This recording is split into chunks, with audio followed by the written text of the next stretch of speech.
ভারতের পশ্চিমবঙ্গের রাজধানী কলকাতা। প্রশ্নপত্র ফাঁসের প্রতিবাদ ঘিরে আরও উত্তপ্ত রাজপথ।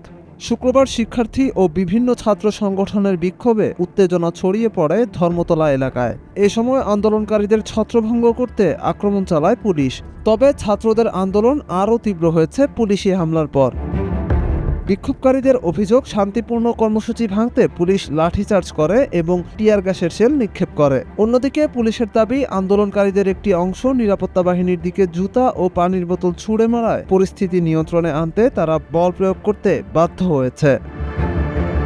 ঘটনাস্থল ছিল কলকাতার ডোরিনা ক্রসিং। বিক্ষোভকারীরা সড়ক অবরোধ করে সরকারের বিরুদ্ধে স্লোগান দিতে থাকে। লাঠিচার্জ ও টিয়ার গ্যাসের পরও আন্দোলনকারীরা পুরোপুরি সরে যায়নি, বরং দীর্ঘ সময় ধরে তারা অবস্থান চালিয়ে যায়। পুলিশের ভাষ্য অনুযায়ী, নিজেদের ককরোচ জনতা পার্টির সমর্থক দাবি করা একটি দল আলাদা মিছিলের অনুমতি না পেয়ে পরে অন্য বিক্ষোভকারীদের সঙ্গে যোগ দেয়। এরপর পরিস্থিতি আরও উত্তপ্ত হয়ে ওঠে। প্রশ্নপত্র ফাঁসের অভিযোগকে কেন্দ্র করে কয়েকদিন ধরেই ভারতের বিভিন্ন রাজ্যে আন্দোলন চলছে।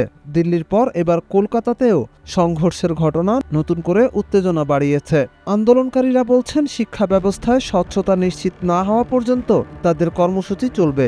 এদিকে বিরোধী রাজনৈতিক নেতারা অভিযোগ করেছেন, আন্দোলন দমাতে অতিরিক্ত শক্তি প্রয়োগ করা হচ্ছে। তবে প্রশাসনের দাবি, আইন শৃঙ্খলা রক্ষা এবং জননিরাপত্তার স্বার্থেই প্রয়োজনীয় ব্যবস্থা নেওয়া হয়েছে।